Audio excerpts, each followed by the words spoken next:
ಮಲ್ಲಿಗೆ ಮಂಟಪವ ನನ್ನ ಮನಸ್ಸಲ್ಲಿ ಕಟ್ಟಿಸುವೆ, ಅಂದದ ಸಿರಿದೇವಿಯ ಅಲ್ಲಿ ಬಚ್ಚಿಟ್ಟು ಪೂಜಿಸುವೆ.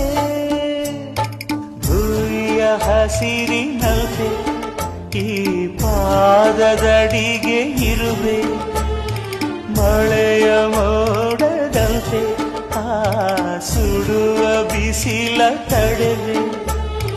ಬಾಣ ತುಂಬ ನಾ ಬರುವೆ, ಹಸ್ತಕ್ಕೆ ರೇಖೆಯ ಹಾಗಿರುವೆ. ಚಂದ ಚಂದದ ಸೇವಂತಿಯ ಅಂದಕ್ಕೆ ಕಾವಲು ನಾನಿರುವೆ. ಸೇವಂತಿಯೇ ಸೇವಂತಿಯೇ ನನ್ನ ಸೆಲೆಯಲ್ಲಿ ಗಮ